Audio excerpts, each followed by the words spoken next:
Lo mataron a machetazos la misma noche de Año Nuevo. Y lo más escalofriante no es cómo lo mataron, sino quienes lo hicieron. No fue una pandilla, no fue el crimen organizado, no fue un desconocido que salió de la oscuridad. Fueron dos feligreses, dos hombres de su propia iglesia, dos personas que rezaban a su lado, que cantaban con él, que lo abrazaban en cada misa. Y esa madrugada, mientras todo El Salvador brindaba y el cielo se llenaba de pólvora, esos mismos dos hombres tomaron un machete y destrozaron al instructor del coro, hasta dejarlo tendido en el suelo. Hoy ambos están a punto de sentarse en el banquillo de los acusados en Gayaque, y lo que la fiscalía descubrió sobre esa noche es tan brutal que cuesta creer que sea real. Detente un segundo y piénsalo. La noche más celebrada del año, la noche de los abrazos, de los buenos deseos, de feliz año nuevo, convertida en una escena de sangre a machetazos, dentro de una comunidad de fe. Un hombre dedicado a la música, al coro, a Dios, asesinado por quienes se supone eran sus hermanos de iglesia. Si a ti te interesa conocer los casos criminales más impactantes, las capturas más contundentes y las historias más escalofriantes de El Salvador, suscríbete ahora mismo a este canal y activa la campana, porque lo que estás a punto de escuchar te va a poner la piel de gallina. Y es que la pregunta que retumba en todo Jayaque es una sola. ¿Cómo terminaron dos feligreses convirtiendo una celebración de Año Nuevo en un crimen a machetazos? Para entender la magnitud de lo que pasó, hay que empezar por el lugar. El cantón La Labor, en el distrito de Jayaque, la Libertad Oeste, es una de esas zonas donde todos se conocen, donde la iglesia es el corazón de la comunidad y donde la gente confía en su vecino porque lo ha visto crecer. Ahí, el instructor del coro era una figura querida, respetada, alguien a quien nadie imaginaba en el centro de una tragedia. Su vida giraba en torno a la música y a la fe. Y precisamente por eso, lo que ocurrió esa madrugada golpeó tan fuerte. Nadie, absolutamente nadie, podía imaginar que la amenaza no venía de afuera, sino de adentro, de su propio círculo.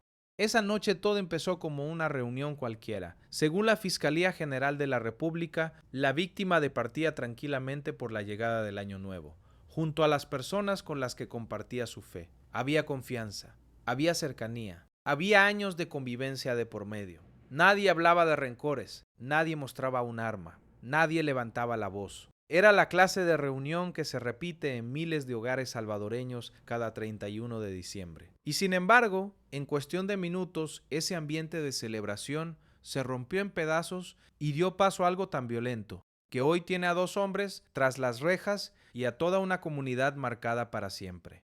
Pero aquí viene el primer detalle que nadie logra explicar. ¿Qué fue lo que encendió la mecha para que una convivencia entre feligreses terminara en machetazos? Según reconstruiría después la investigación, en algún momento de esa madrugada se inició una discusión. Una discusión que debió quedarse en palabras, en un mal momento, en un disgusto que al día siguiente nadie recordaría. Pero no fue así. Esa discusión escaló, se calentó, se salió de control y de repente los dos procesados ya no tenían palabras en las manos, sino un machete. Y con esa arma se lanzaron contra el instructor del coro sin darle la más mínima oportunidad.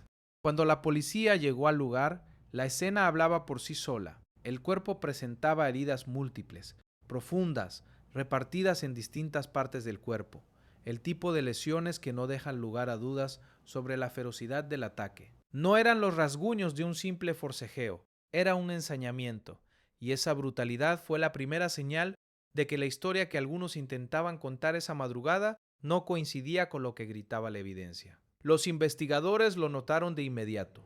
Aquí había mucho más de lo que aparentaba, y alguien estaba mintiendo. La primera versión que circuló fue confusa, contradictoria, llena de vacíos.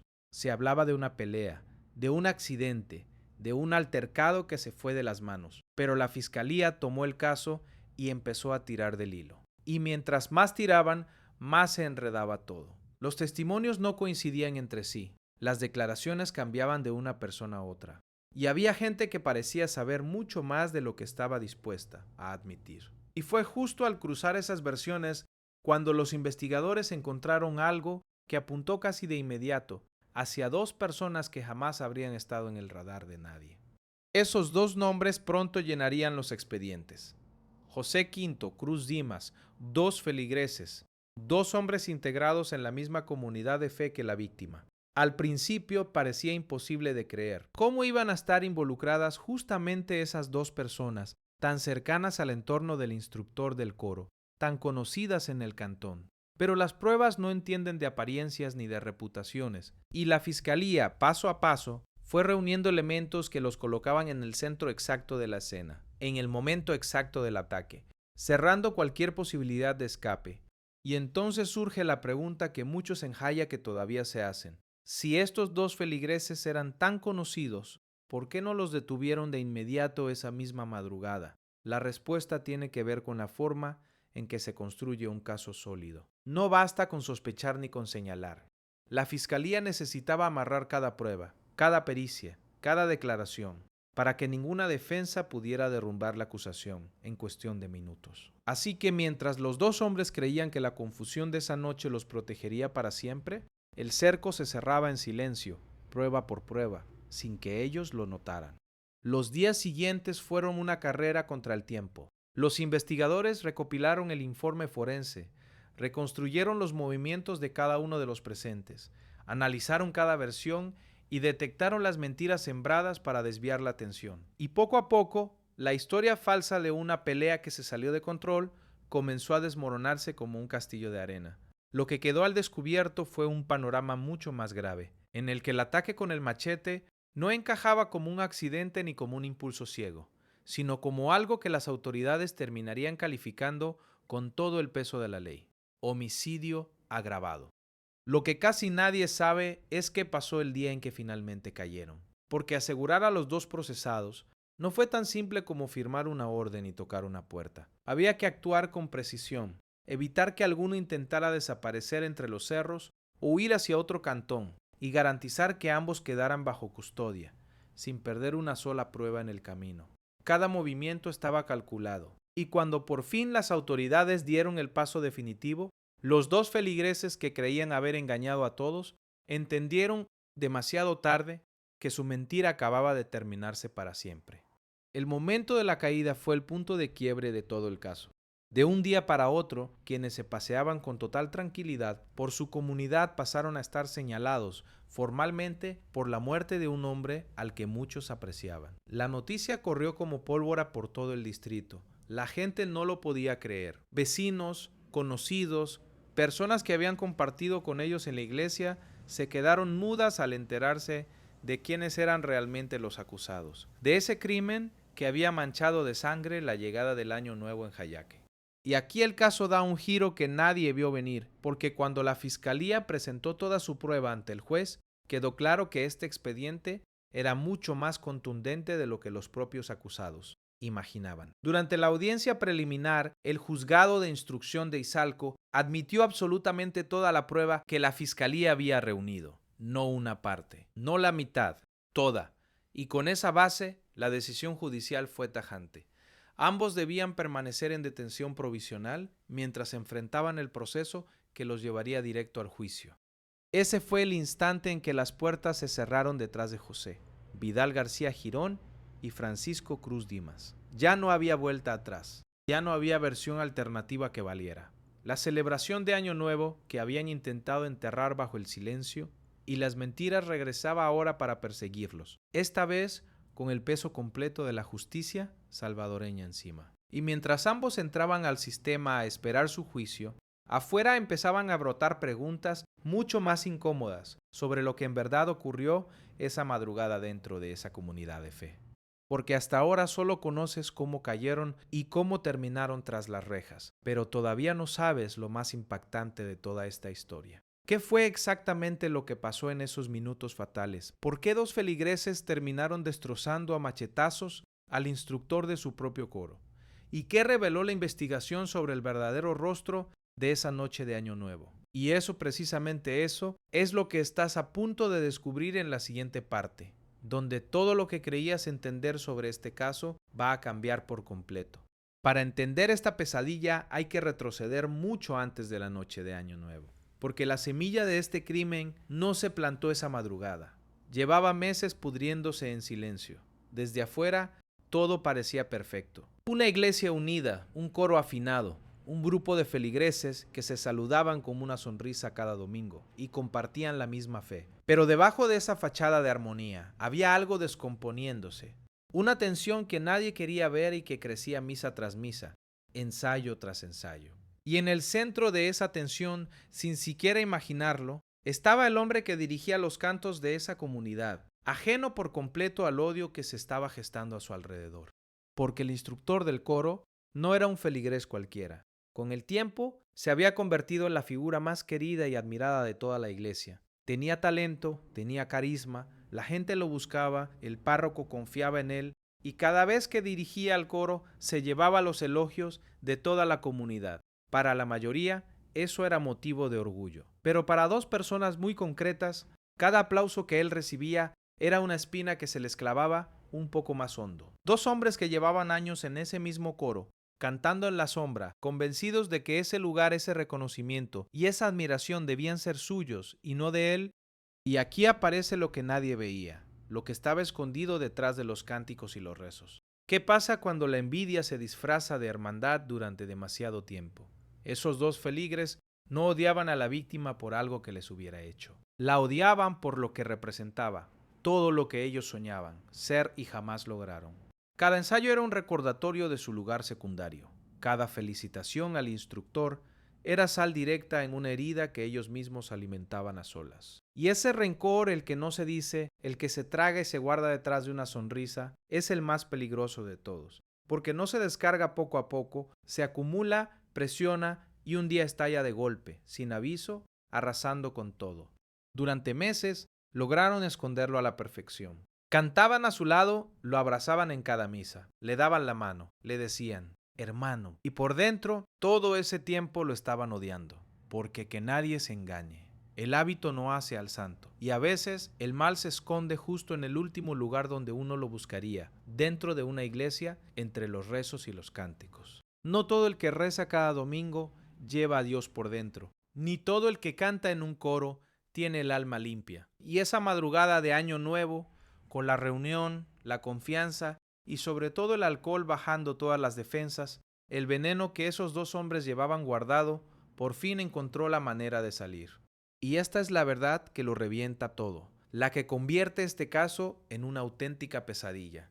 Al instructor del coro no lo mató una discusión, no lo mató el alcohol, no lo mató un accidente. Lo mataron porque no soportaban verlo brillar. José Vidal García Girón y Francisco Cruz Dimas se consumían de envidia por el hombre al que fingían llamar hermano. Por cada aplauso que él recibía, por cada elogio, por cada vez que la comunidad entera lo admiraba a él y a ellos los ignoraba. Y esa noche de Año Nuevo, con años de rencor apretados en el pecho, tomaron el machete y lo descargaron sobre él, una y otra vez, sin piedad hasta arrancarle la vida. No fue un crimen pasional, no fue una pelea que se salió de control, fue una ejecución movida por la envidia. Dos feligreses masacraron al instructor de su propio coro por el simple hecho de que él era todo lo que ellos jamás llegaron a ser.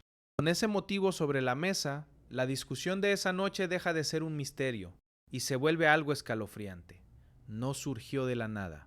Fue la explosión final de una envidia que llevaba demasiado tiempo, buscando salida. Cualquier comentario, cualquier roce, cualquier detalle mínimo bastó como excusa esa madrugada, porque el verdadero conflicto no era el de esa noche, era el que se había estado cocinando durante meses en silencio, entre alabanzas y oraciones, dentro de esa misma iglesia que se suponía un lugar sagrado. La chispa fue lo de menos, la pólvora llevaba ahí demasiado tiempo. Pero si crees que lo más brutal fue el motivo, espera a ver lo que reveló la forma en que atacaron, porque el nivel de saña dejó claro que aquí no hubo un arrebato de un segundo.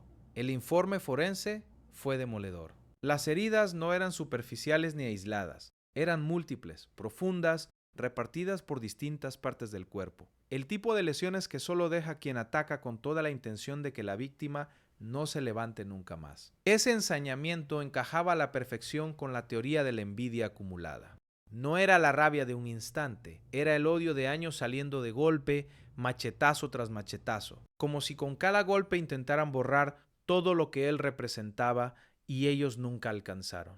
Y lo que hicieron después terminó de retratarlos de cuerpo entero. En lugar de auxiliar al hombre que agonizaba en el suelo, en lugar de pedir ayuda, en lugar de reaccionar como reaccionaría cualquier ser humano ante semejante tragedia, alrededor empezó a tejerse una versión conveniente, una historia armada para confundir, para minimizar, para disfrazar de accidente lo que había sido un ataque cargado de intención. Intentaron vender la idea de una pelea que se salió de control, como si el machete hubiera aparecido de la nada, como si esas heridas tan brutales se explicaran por pura casualidad. Y aquí es donde su propia mentira empezó a hundirlos, porque cuando la fiscalía comparó las versiones, las contradicciones eran tan evidentes que en lugar de salvarlos, los delataron. Cada uno contaba la historia de una forma distinta. Los tiempos no cuadraban, los detalles chocaban entre sí, y mientras más intentaban tapar lo ocurrido, más se destapaba la verdad. Los investigadores fueron descartando lo falso y quedándose con lo que la evidencia física respaldaba. Y toda esa evidencia apuntaba, una y otra vez, hacia los mismos dos feligreses que juraban no tener nada que ver con la muerte de su hermano de coro. A eso se sumaron los testimonios de quienes sí se atrevieron a hablar, pese al miedo y pese a la cercanía con los acusados. Fueron esas voces las que ayudaron a colocar cada pieza en su lugar. ¿Quién empezó la discusión? ¿Cómo escaló? ¿En qué momento aparecieron los machetes y de qué manera participaron los dos procesados? Con cada declaración, el relato oficial se volvía más sólido y la coartada de los acusados se deshacía como papel mojado. El caso dejaba de ser una simple sospecha para convertirse en una acusación firme, respaldada y prácticamente imposible de derribar.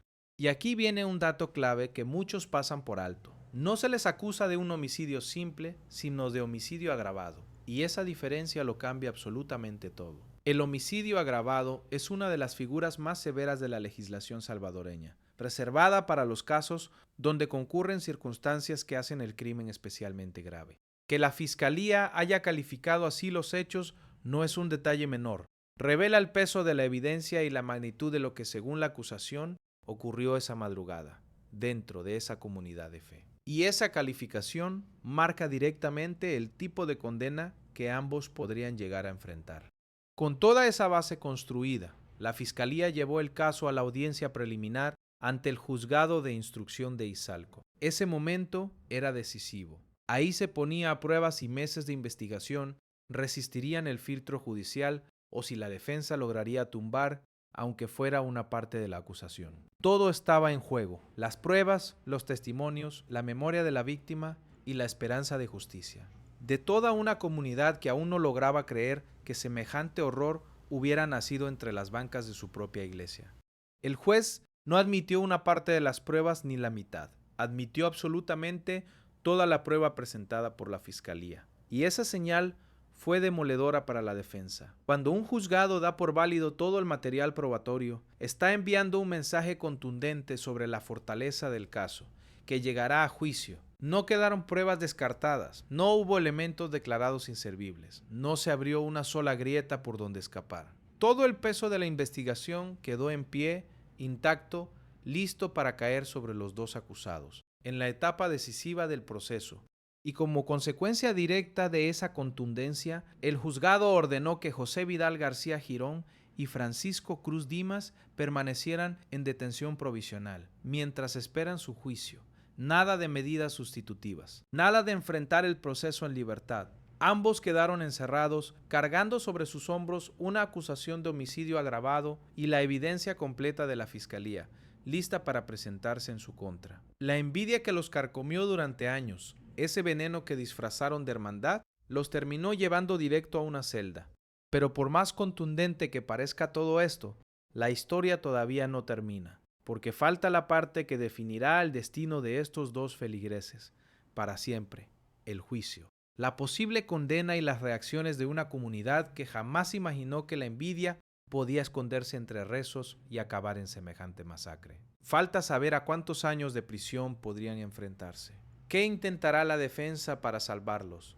¿Qué han dicho las autoridades y cómo quedará marcada esa iglesia y ese cantón tras un crimen que nació del rencor y terminó bañado en sangre? Y todo eso, con detalles que aún no te he contado, es lo que estás a punto de descubrir en la última parte de esta historia. Con los dos feligreses, tras las rejas y toda la prueba admitida, el caso entró en su fase más decisiva. el juicio que definirá el resto de la vida de José Quibal García, Girón y Francisco Cruz Dimas. Y esta es la etapa donde todo se juega de verdad, porque una cosa es ser acusado y otra muy distinta sentarse frente a un tribunal que tiene en sus manos el poder de encerrarte por décadas. Ahí ya no valen las sonrisas de domingo, ni la fachada de hermanos de coro, ni las versiones improvisadas de aquella madrugada. Ahí solo cuenta la evidencia, y la evidencia en este caso pesa como una losa sobre los dos acusados que un día fingieron ser inocentes. Y aquí surge la pregunta que todo el mundo en Guayaque se hace. ¿A cuántos años de prisión pueden enfrentarse realmente estos dos hombres? La respuesta es demoledora, porque no hablamos de un delito menor. El homicidio agravado es una de las figuras más severas del Código Penal salvadoreño y contempla penas que pueden alcanzar varias décadas de cárcel. Cuando se suman las circunstancias que agravaron este crimen, la posible condena se dispara hasta cifras que para cualquier persona significan prácticamente perder la vida entera, entre cuatro paredes. Los dos feligreses que no soportaban ver brillar al instructor del coro podrían terminar apagándose ellos mismos en una celda. Y ese es el giro más amargo de toda la historia, porque quienes creyeron que un machete iba a borrar su envidia, terminaron firmando su propia sentencia. Cada golpe que dieron esa madrugada se convirtió, meses después, en un año más de posible condena. Cada herida en el cuerpo de la víctima se transformó en una prueba en su contra. Lo que hicieron para quitarse de encima al hombre que admiraban es exactamente lo que ahora los va a hundir. La justicia, tarde o temprano, tiene esa forma cruel de devolver el golpe a quienes creyeron que podían burlarla. Pero lo que casi nadie sabe es qué papel jugará la defensa de estos dos hombres, porque todavía les queda una carta por jugar en el juicio. La estrategia más previsible pasa por intentar desmontar la idea de que actuaron con intención de matar, buscando reducir la calificación del delito o por tratar de sembrar la duda sobre quién dio el golpe mortal. Cuando hay dos acusados, es habitual que cada defensa intente separar a su cliente del otro, señalar al de al lado, repartir la culpa como quien reparte una carga que nadie quiere. Pero con toda la prueba admitida en su contra, y ambos colocados en el centro de la escena, ese margen es estrechísimo. La defensa tendrá que hacer magia para mover, aunque sea un poco la balanza. La fiscalía, en cambio, llega con una posición sólida como el acero. No solo tiene el informe forense que documenta el ensañamiento del ataque, sino también los testimonios que colocaron a ambos en el lugar y en el momento exactos, además de las contradicciones en las que ellos mismos cayeron al intentar mentir. Cada una de esas piezas presentada ante el tribunal refuerza la imagen de un crimen brutal cometido por dos personas que conocían perfectamente a la víctima. La acusación no necesita inventar nada, le basta con dejar hablar a la evidencia. Y esa evidencia grita una sola cosa: la culpabilidad de los dos feligreses. Y aquí viene un detalle que puede volverse decisivo en la sala.